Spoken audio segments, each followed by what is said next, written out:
जय हिंद बच्चों, मैं लता गोस्वामी आज की कक्षा में आपका स्वागत करती हूँ। आज हम कक्षा 12वीं और कक्षा 12वीं का एक बहुत ही इंटरेस्टिंग टॉपिक बजट को पढ़ेंगे। बच्चों, कल्पना कीजिए मेरी एक मित्र हैं और उन्हें एक कार खरीदना है, लेकिन जब वो कार देखने जाती हैं तो वो कहती हैं यह तो मेरे बजट के बाहर है। या कभी कभी हम घर में भी सुनते हैं, हमारे पेरेंट्स बात करते हैं कि इस बार का तो बजट बिगड़ गया। समटाइम हम ये भी देखते हैं कि हम ये सुनते हैं इस साल तो सरकार ने बहुत अच्छा बजट दिया। तो बजट के संबंध में जब हम इतनी सारी बातें सुनते हैं, हमें शब्द तो पता है कि बजट होता है, लेकिन बजट होता क्या है इसे अभी हम नहीं जानते। तो बच्चों, आज हमारा जो विषय है वह है बजट और सरकारी बजट क्या है और साथ ही साथ में सरकारी बजट तथा अर्थव्यवस्था से कैसे संबंधित है। सबसे पहले हम बात करते हैं बजट क्या है। बच्चों, बजट शब्द की उत्पत्ति फ्रेंच के बोजेट शब्द से हुई है। इसका अर्थ है एक लाल रंग का चमड़े का थैला। सर्वप्रथम जब बजट प्रस्तुत किया गया तब वह एक लाल रंग के थैले में रख करके प्रस्तुत किया गया था। वास्तव में बजट एक प्रपत्र या एक कागज पे लिखा हुआ वह आय व्यय का विवरण है जिसे बजट के रूप में प्रस्तुत किया जाता है। तो क्योंकि यह लाल थैले में रखकर प्रस्तुत किया गया, इसलिए इसको हमने बुगेट के आधार पर बजट की संज्ञा दी। वास्तव में बजट जो है वह एक लिखा हुआ वह प्रपत्र है, वह लिखा हुआ आय और व्यय का ब्यौरा है जो एक निश्चित समय अवधि में हमारी प्राप्त की हुई आय और उसके खर्चों को बताता है।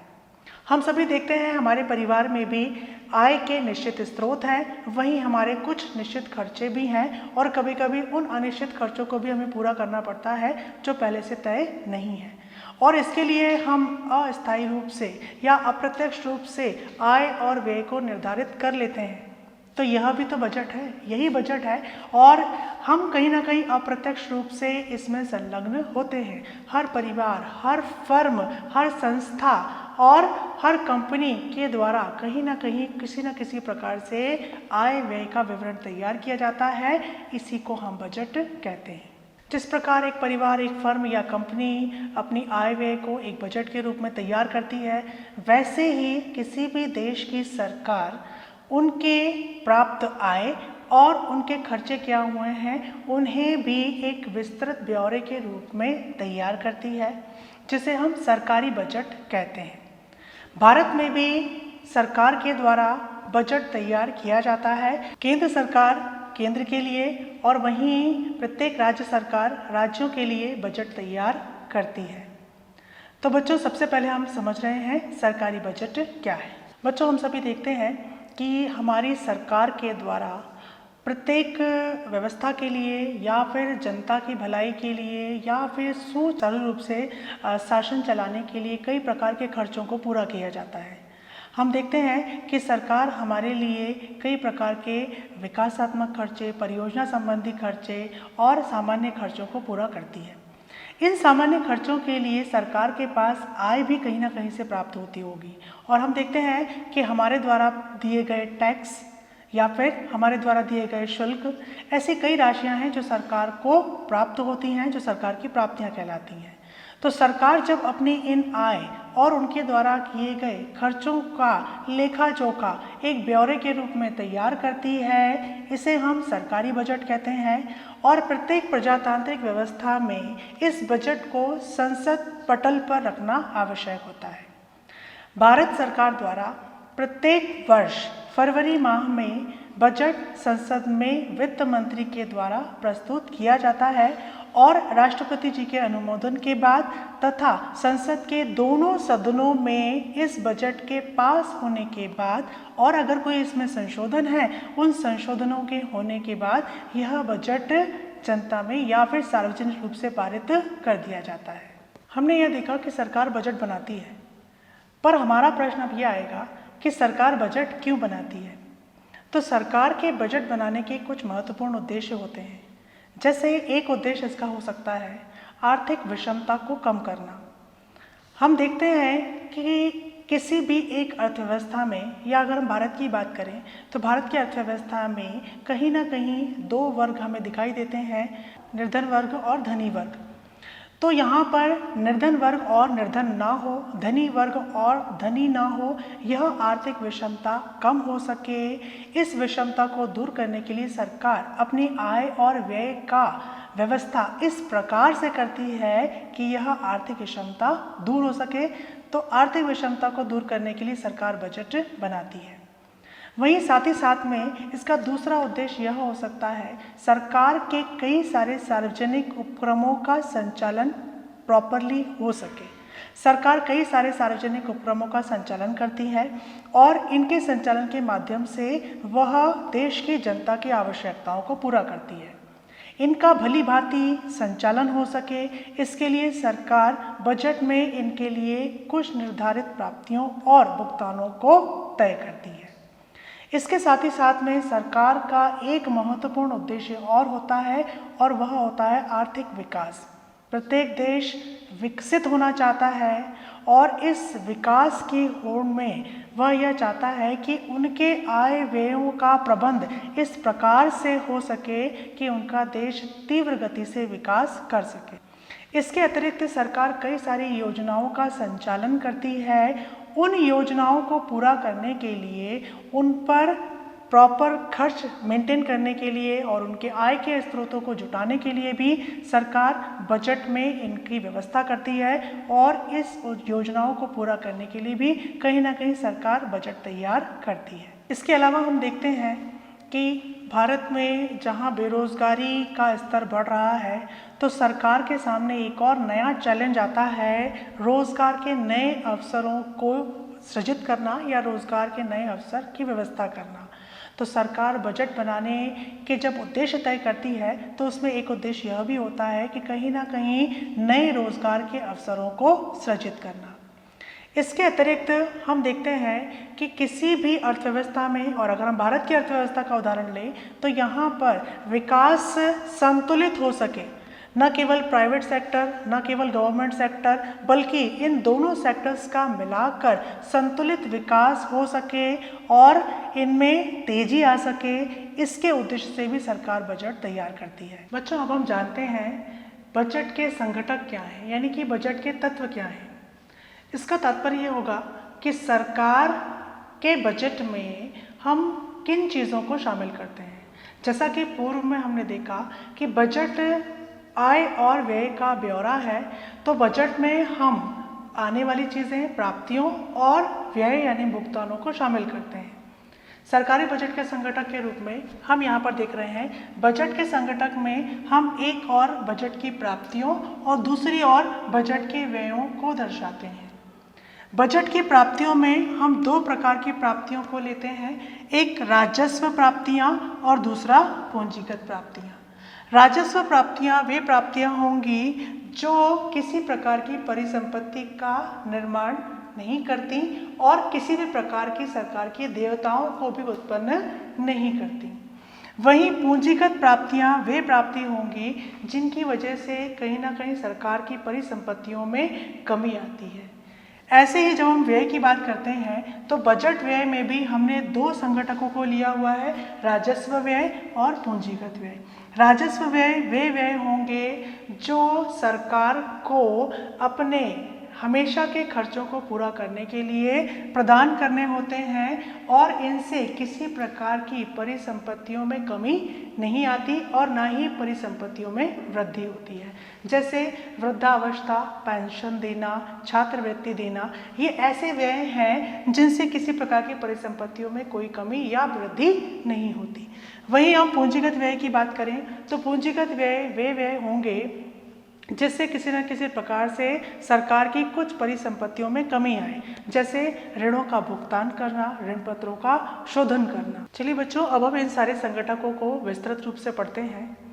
तो सबसे पहले हम यहाँ पर आ रहे हैं प्राप्ति पक्ष की तरफ। हम देख रहे हैं बजट के संगठनों में बजट की प्राप्तियाँ, और बजट की प्राप्तियों में भी सबसे पहले हम पढ़ रहे हैं राजस्व प्राप्तियाँ। सबसे पहले राजस्व प्राप्तियों का तात्पर्य हम समझेंगे।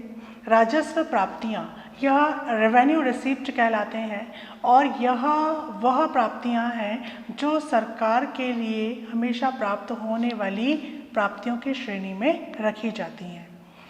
इसमें सरकार की किसी प्रकार की कोई संपत्ति या देयता उत्पन्न नहीं होती है। इनके उदाहरणों में सबसे पहले है आयकर, दूसरा है धन कर, तीसरा है किसी प्रकार के शुल्क की वसूली और इसके अतिरिक्त सेवा कर, बिक्री या व्यापार पर कर, उत्पादन शुल्क। तो इस प्रकार यह सारे जो हैं वह रेवेन्यू रिसिप्ट के उदाहरण हैं। हम रेवेन्यू रिसिप्ट को एक और नाम से जान सकते हैं जिसे हम आगम प्राप्तियां कहते हैं और आगम का तात्पर्य है वह राशि, वह प्राप्तियां जो सरकार को निरंतर प्राप्त होती रहती हैं। बच्चों, सरकार की आय के स्रोतों में सबसे बड़ा स्रोत कर से प्राप्तियां हैं और कर को हम दो श्रेणियों में बांट सकते हैं, पहला प्रत्यक्ष कर और दूसरा अप्रत्यक्ष कर।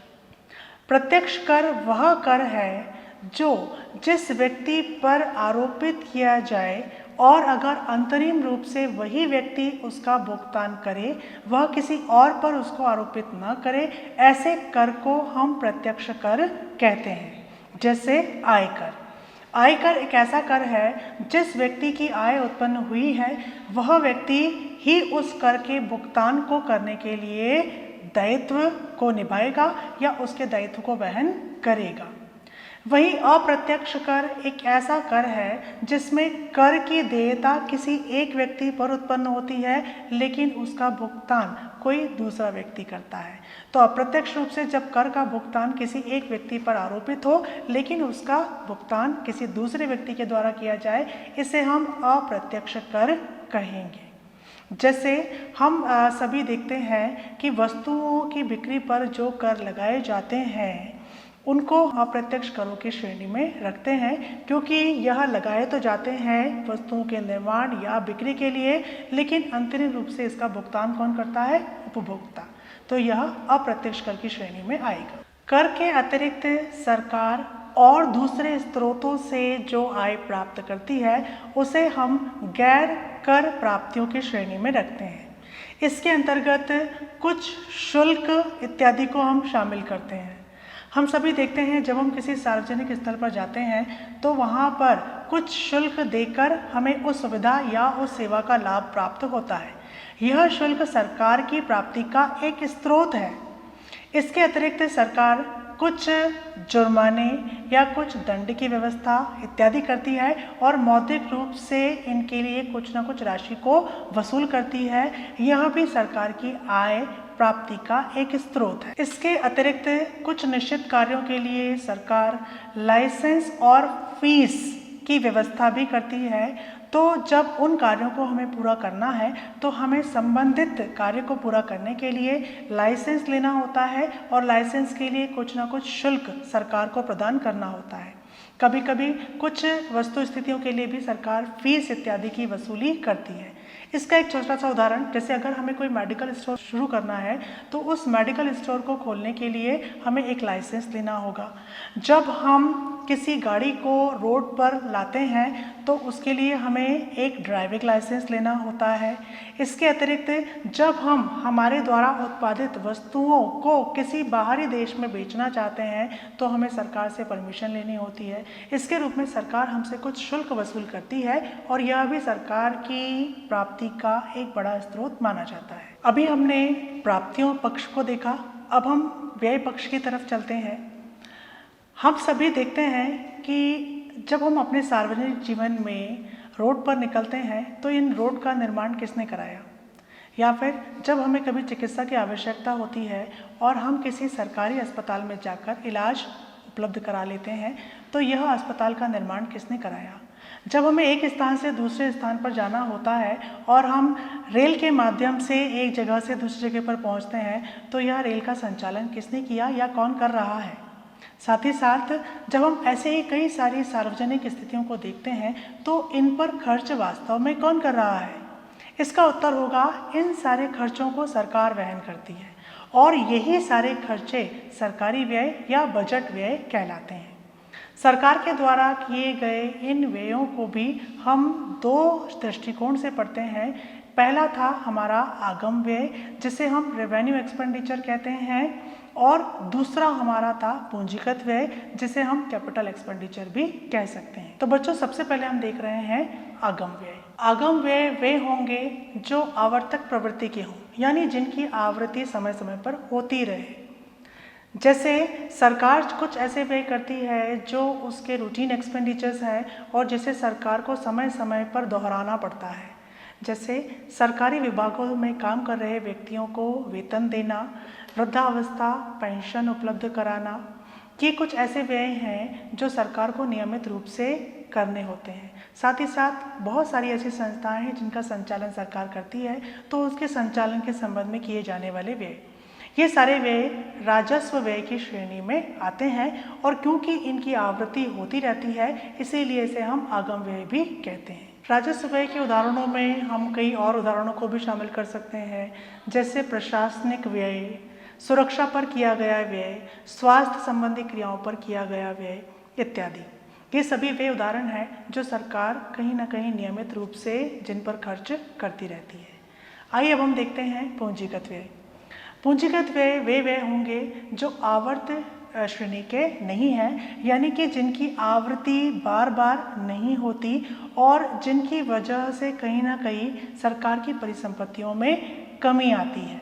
पूंजीगत व्यय अनावर्तक प्रवृत्ति के होते हैं, तो यह व्यय नियमित रूप से न होकर के आवश्यकता के अनुसार कभी कभी किए जाते हैं। इन व्ययों को पूरा करने से सरकार की कुछ परिसंपत्तियों का निर्माण होता है और उसके दायित्वों में कमी आती है।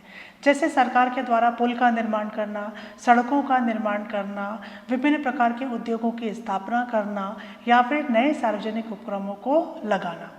ये ऐसे कई उदाहरण हैं जिन्हें सरकार आवश्यकता के अनुसार अलग अलग राज्यों में, अलग अलग स्थानों में इनको पूरा करती है।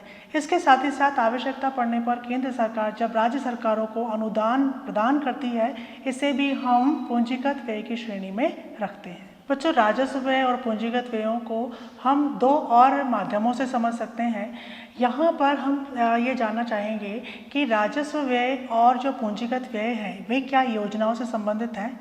हम सभी जानते हैं कि भारत की आज़ादी के बाद हमने कई सारी पंचवर्षीय योजनाओं का निर्माण किया और उन योजनाओं के तहत हमने निरंतर विकास की तरफ अपने आप को अग्रसित किया है। इन विकास पर किए गए खर्चों को हम योजनागत व्यय कहते हैं। इसके अतिरिक्त वे व्यय जो इन योजनाओं पर खर्च न किए जाएं, उन्हें हम गैर योजना व्यय कहते हैं। तो बच्चों, सबसे पहले है योजनागत व्यय। ऐसे व्यय जो पंचवर्षीय योजनाओं से संबंधित हैं और जो पंचवर्षीय योजनाओं पर खर्च किए जा रहे हैं, ऐसे व्ययों को योजना संबंधी व्यय की श्रेणी में रखा जाएगा। जैसे प्रथम पंचवर्षीय योजना का उद्देश्य कृषि व्यवस्था में सुधार लाना था और इसके संबंध में जो भी व्यय किए गए वे सारे व्यय योजना संबंधी व्यय कहलाएंगे। अगर किसी पंचवर्षीय योजना का उद्देश्य रोजगार के अवसर उपलब्ध कराना, नए रोजगारों को सृजित करना होगा, तो इसके संबंध में जो भी व्यय किए जाएंगे वे सभी योजना संबंधी व्यय कहलाएंगे। इसके अतिरिक्त योजना के अलावा व्यय जो हमेशा किए जाएं, जिनका संबंध किसी योजनाओं से नहीं है, उन्हें हम गैर योजना व्यय कहेंगे। सरकार प्रति वर्ष स्वास्थ्य सुविधाओं पर, शिक्षा पर, इसके अतिरिक्त कृषि क्षेत्र में, औद्योगिक क्षेत्र में और अन्य सार्वजनिक क्षेत्रों में कई प्रकार के व्ययों को पूरा करती है और जिन्हें कहीं ना कहीं वह बजट में स्थान देती है। यह क्योंकि योजना के संबंध में नहीं है पर निरंतर होने वाले व्यय हैं, इसीलिए इसे हम गैर योजनागत व्यय कहते हैं। बच्चों, बजट की इन सारी चीज़ों को समझने के बाद, बजट के सारे स्रोतों को समझने के बाद, उसके आय व्ययों को जान लेने के बाद अब हम एक नई चीज़ जानना चाह रहे हैं और वो है, क्या बजट एक ही प्रकार का होता है? तो हमारा प्रश्न होगा नहीं। हम बजट को दो श्रेणियों में रख सकते हैं, संतुलित बजट और असंतुलित बजट।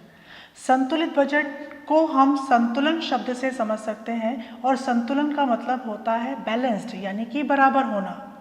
तो ऐसा बजट जिसमें आय और व्यय यानी प्राप्तियां और सारे भुगतान या व्यय बराबर हो, ऐसे बजट को हम संतुलित बजट कहेंगे। यानी सरकार द्वारा तैयार किया गया एक ऐसा बजट जिसमें सरकार की समस्त प्राप्तियां समस्त व्ययों के बराबर हों, उन्हें हम संतुलित बजट कहते हैं। परंतु वास्तव में ऐसी स्थिति होती नहीं है। वास्तव में कहीं ना कहीं प्राप्तियां भुगतान से या भुगतान प्राप्तियों से ज़्यादा होते हैं। तो दूसरा प्रकार हमारा होगा असंतुलित बजट। असंतुलित बजट जब प्राप्तियां और भुगतान बराबर न हो, इसे हम असंतुलित बजट कहेंगे। असंतुलित बजट की दो श्रेणियां होंगी, एक अतिरिक्त बजट जिसे हम एक्सेस बजट कहेंगे और दूसरा है घाटे का बजट जिसे हम डेफिसिट बजट कहेंगे। अतिरिक्त बजट जैसा कि इसके नाम से ही स्पष्ट है, ऐसा कोई बजट जिसमें प्राप्तियां अधिक हो लेकिन व्यय कम हो, उसे हम अतिरिक्त बजट कहेंगे। यहाँ पर हमें अतिरिक्त प्राप्तियां प्राप्त हो रही होती हैं। दूसरा जो घाटे का बजट है, यह वह स्थिति है जहां पर सरकार के द्वारा किए गए व्यय अधिक हैं लेकिन उनके प्राप्ति के स्रोत कम है या प्राप्तियां कम है, इसे हम घाटे का बजट कहेंगे। 1930 की महामंदी के बाद संतुलित बजट की कई प्रकार से आलोचना हुई और संतुलित बजट की आलोचना के बाद प्रोफेसर कीन्स ने यहाँ पर कहा कि असंतुलित बजट कहीं ना कहीं महामंदी के दौर से निकालने में ज़्यादा कारगर है और यहाँ पर असंतुलित बजट को प्राथमिकता दी गई। असंतुलित बजट में हमने जहाँ दो बजट को देखा, एक हमारा था अधिक का बजट जिसे हम अतिरिक्त बजट या सरप्लस बजट के रूप में जानते हैं। सरप्लस बजट भी वह स्थिति है जहाँ पर हमारी आय ज़्यादा होती है और हमारे व्यय कम होते हैं, परंतु वर्तमान समय में किसी भी सरकार के द्वारा इस प्रकार का बजट दे पाना संभव नहीं होता। उनके राजनीतिक, आर्थिक, सामाजिक और कई प्रकार के ऐसे दायित्व होते हैं कि इनकम की संभावना या बचत की संभावना कम हो जाती है और प्राप्तियों की तुलना में व्यय बढ़े हुए होते हैं। तो वर्तमान में हम घाटे का बजट या फिर डेफिसिट बजट को ही देखते हैं और यही बजट जो है वो सामने प्रस्तुत किया जाता है। घाटे का बजट सरकार के द्वारा मंदी की स्थिति में प्रस्तुत किया जाए, कीन्स ने इसकी सिफारिश की है और कीन्स का कहना यह है कि मंदी की स्थिति में घाटे का बजट सर्वोत्तम है। घाटे के बजट को मंदी की स्थिति में अपनाने के पीछे कुछ कारण बताए गए हैं। जैसे अगर घाटे का बजट आता है तो यह अधिक सरकारी व्यय को शो करता है, अधिक विनियोगों को दर्शाता है, वहीं अधिक रोजगार, अधिक आय और अधिक बचत एवं उपभोग को दर्शाता है, जो कहीं ना कहीं हमारे अर्थव्यवस्था के विस्तार को गति देता है। बच्चों, आज की कक्षा में हमने बजट के मुख्य तत्वों और बजट के प्रकारों को देखा। अगली कक्षा में अब हम जान पाएंगे कि बजट कैसे तैयार किया जाता है, इसे प्रस्तुत कैसे किया जाता है और बजट के घाटे की पूर्ति किस प्रकार से होती है। तब तक के लिए नमस्कार, अपना ध्यान रखें, स्वस्थ रहें, सुरक्षित रहें। धन्यवाद।